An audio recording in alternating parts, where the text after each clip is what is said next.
Africa Prime, brought to you by Jamison's Select Reserve. Welcome back. You're watching Africa Prime right here on CNBC Africa, and still with me is the South African Minister of Communications, Miss Dina Pule. Thank you so very much, Minister, once again for joining us. Let's touch on the SABC. Of course, there has been a lot of worry over the last couple of years. We also heard a lot of rhetoric last year with regards to the things that need to happen and the restructuring that needs to occur. We know that there is a new CEO, Ms. Lulama Makobo. What is your sense with regards to the vision for SABC going forward? Look, because I'm not new in this department, I knew what was going on at the SABC at the time when I was here in 2009, 2010. And my first take was that we needed to make sure that we stabilize the SABC. And by stabilizing the SABC, it meant that we needed to appoint all the top executive positions, because as we know, we didn't have any. Everybody was acting. It was becoming Bollywood or Hollywood. And therefore, we tried to make sure that we start by the appointment of the CEO, and the board has assisted in making sure that we do so, because that was my pledge when I came in. I said I would like by end of January to have a CEO, and I think I've done that. And again, I'm going to make sure that we appoint the CFO, and that we make sure that we appoint the CTO and the COO. However, on the matter of the COO, there's one issue that may delay us a bit, because the post of the COO has litigation around it, and we're still negotiating.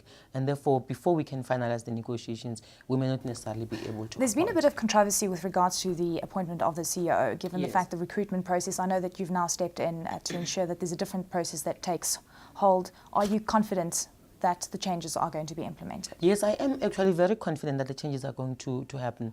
Look, we have stabilized the board since I came in. I'm very proud that the board is now united. They speak in one voice. They do work together. And the next step is to help me to appoint all the executives, which we have already started. But with I call it the mishap, and not the controversy around the appointment of the CEO, especially around the issue of the advert. First, as a shareholder, I must assure the public that my responsibility is to make sure that we do the right thing. And the right thing on this matter is that we are going to take the advert out there. It will have all the features that the advert, the normal advert, would have. And therefore, we are trying to throw our net out there wider to get so much skill that we can, attract to the SABC. And the same way we do in other SOEs that report to the department. So the SABC is not an exception. And a woman is now heading up. Yes, of course. The SABC. Exactly. So we are expecting good changes to occur. When you educate a woman, you educate a nation. So let's also talk about USASA. There have been, again, financial mismanagement issues. Yes. When I came in, I found that the former minister had already appointed a forensic team there, and the forensic audit was done. I now have a report and the recommendations. We just have to study them and start implementation of the recommendations.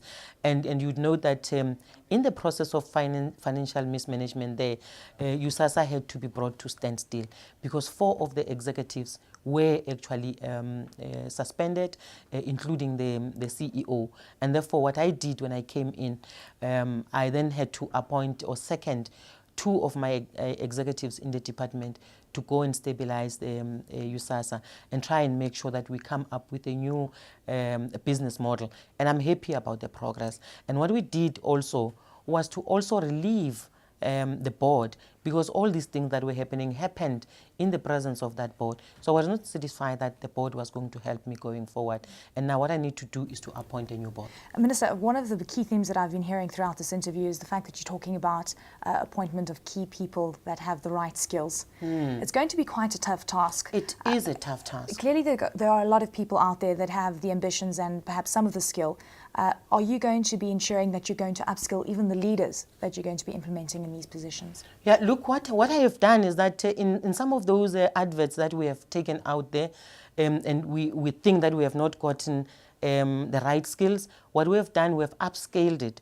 We have gone to headhunt to say companies help us to go and get people. Even from the private sector? Even from the private sector.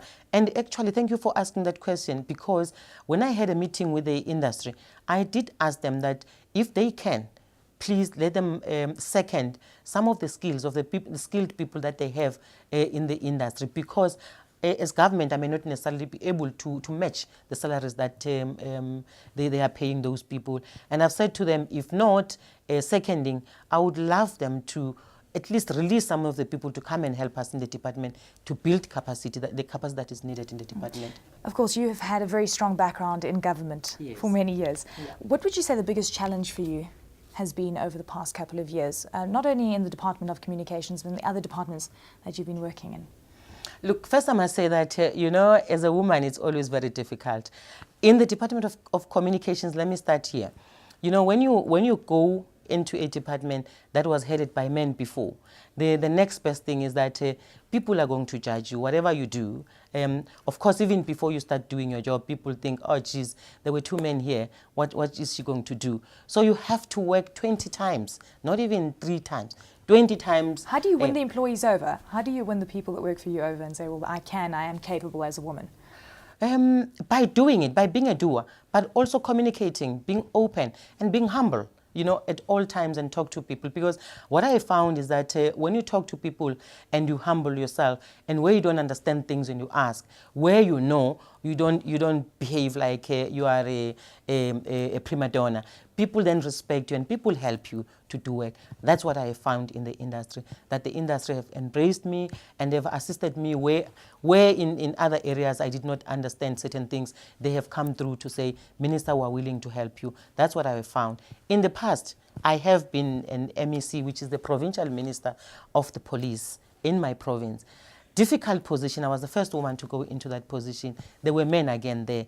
And look, in the police, the police people believe that the stronger personality is the man.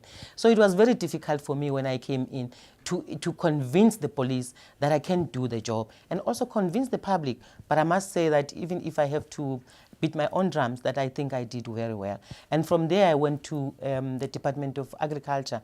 And I love agriculture because I come from the rural areas. I found that working with women in particular in farms, it was quite fulfilling. And from there I went to sport.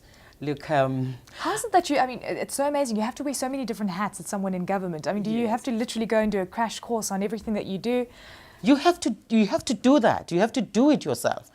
Run out there, go and get the information, the relevant information, educate yourself. That's what you have to do. Beat the odds at all times as a woman. With regards to the most important thing that shaped you as the woman that you are today, and I'm sorry I'm taking you back even to your childhood, if you could resuscitate some of those memories for me. Take us back to the young girl. Look, I must tell you that I grew up in a rural area and I was looked after by my grandfather. I did not have my grandmother. My mother was a single parent. She had to go and work so that I can get money to buy food and to go to school. I'm going to just tell you a bit of what happened there. And it's quite interesting because she was a strong woman, and I believe that I've taken some of the characteristics from her. She was very strong and she was very insistent that I must go to school. For me to be here today, it's because she kept on saying school, school, school. She sang a song about school, and that's why I had to go to school. But there's one incident that I remember when I was at college. Oh, by the way, I'm a trained educator. I went and did secondary teacher's diploma. And when I was at the college, I think it was the second year in college, she didn't have money to pay for my school fees. What she did, she had to go and sell her own furniture in the house to make sure that I go to school. That humbled me a lot. On that very high note, thank you very much, Minister, for joining us. It was My great pleasure. to share a lot of the insights with our viewers today. Thank you very much. Thank you Great for to have you on having the me. program. That was the South African Minister of Communications, Dina Pule, joining us for Africa Prime. From me, Eleni Giokos, thank you so much for joining us.